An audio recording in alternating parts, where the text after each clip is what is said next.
नमस्ते। और विज्ञान और तकनीक की दुनिया में हो रही हलचलों के हमारे विश्लेषण में आपका स्वागत है। नमस्ते। आज हम कुछ बहुत ही दिलचस्प और हाल की वैज्ञानिक खोजों पर बात करेंगे।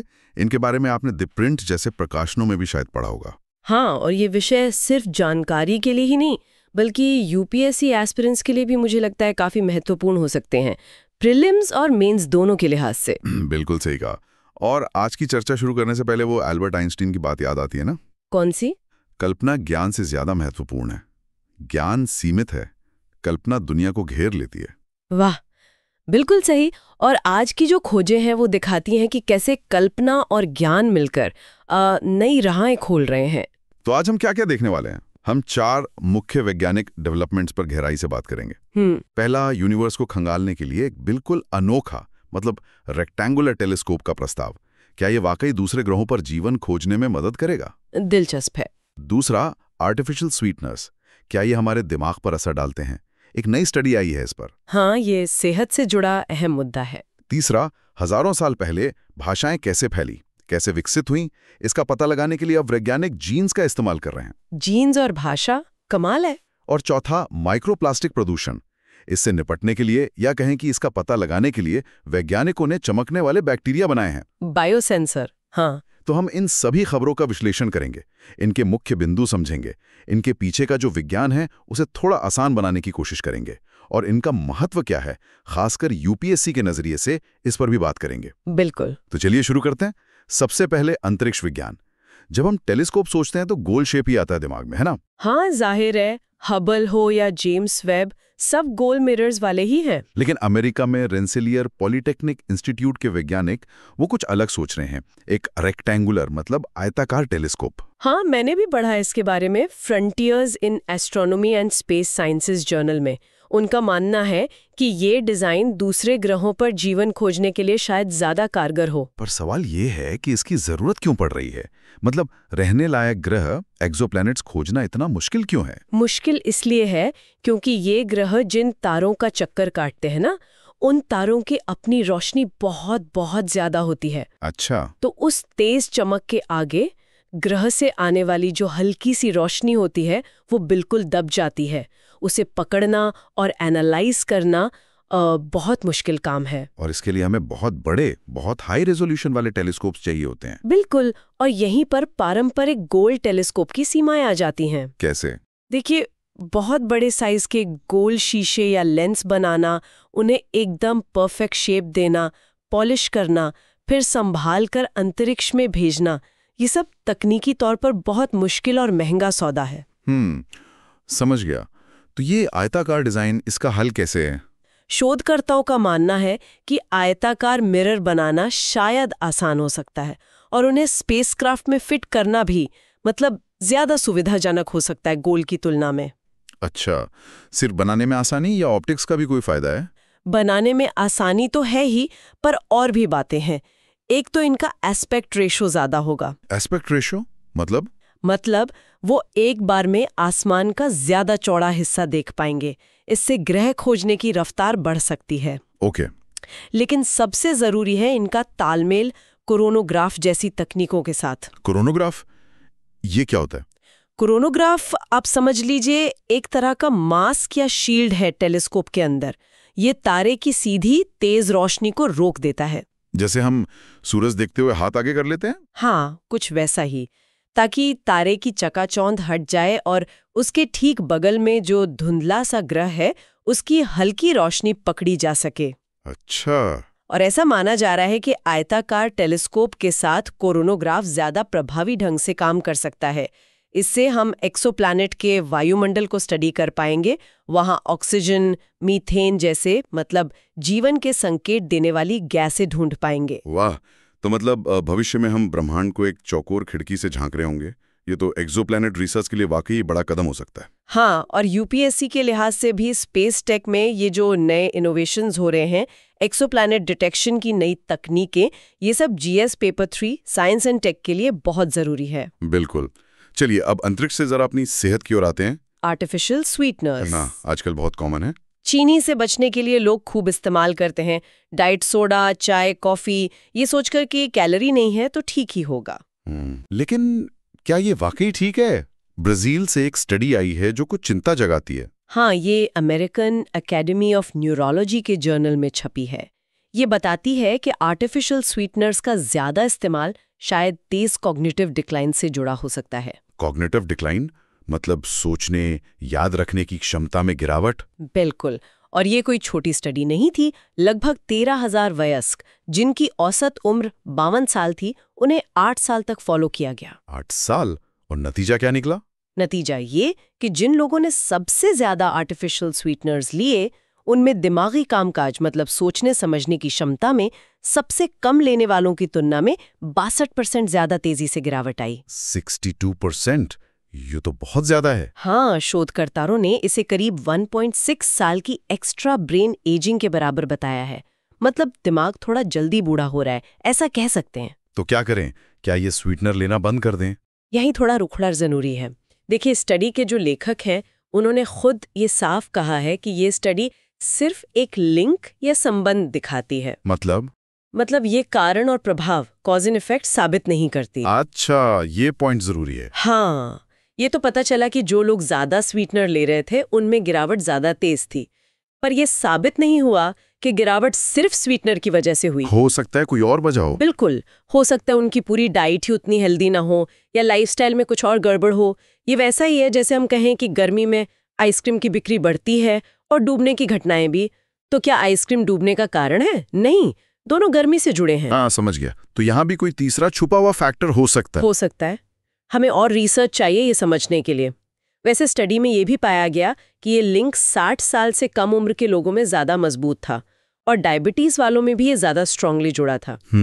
तो निष्कर्ष यही है कि एक संभावित खतरे का संकेत तो है, पर अभी पक्के तौर पर कुछ कहना जल्दबाजी होगी।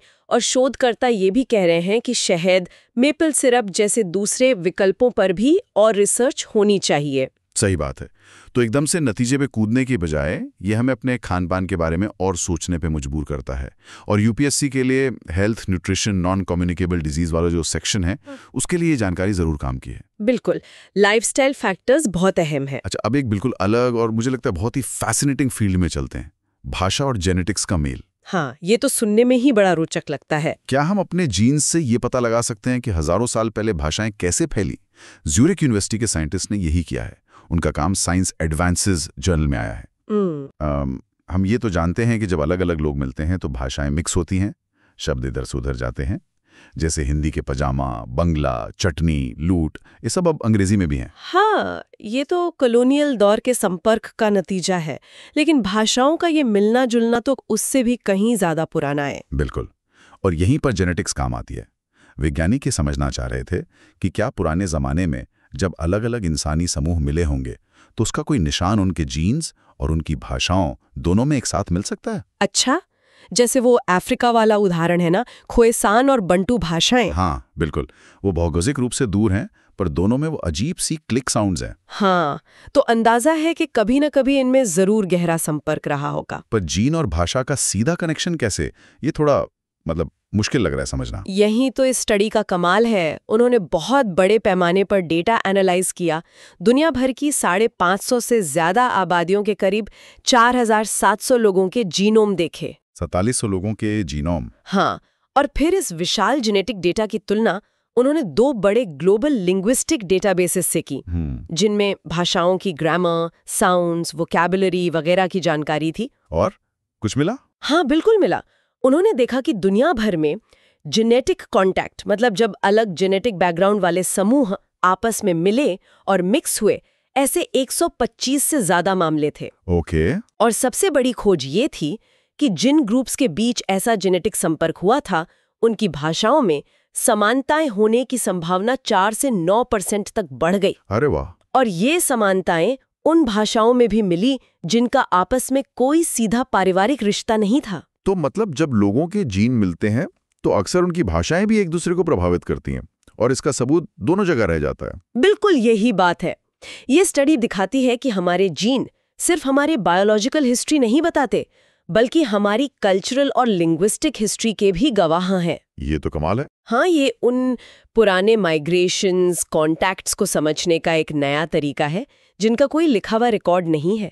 और यूपीएससी के लिए सोचें तो ये anthropology, ancient history, social issues जैसे टॉपिक्स के लिए बहुत दिलचस्प इंटरडिसिप्लिनरी एंगल है। सच में अद्भुत। हमारे जीन्स में क्या कुछ नहीं छिपा है। चलिए अब इतिहास की गहराइयों से निकलकर एक बहुत ही प्रेजेंट डे चैलेंज पर आते हैं, माइक्रोप्लास्टिक।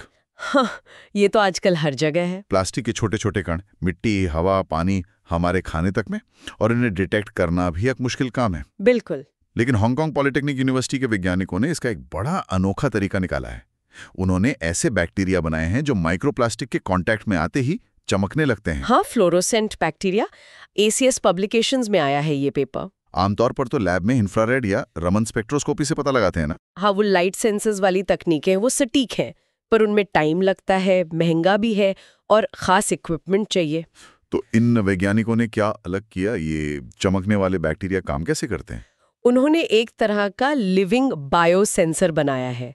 इसके लिए उन्होंने एक बैक्टीरिया यूज किया, स्यूडोमोनास एरुजिनोसा। स्यूडोमोनास एरुजिनोसा ये चुना क्योंकि ये नेचुरली प्लास्टिक सरफेस पर चिपककर बायोफिल्म बनाता है, मतलब एक पतली परत बना लेता है। अच्छा, तो ये प्लास्टिक से चिपक जाता है, पर चमकता कैसे?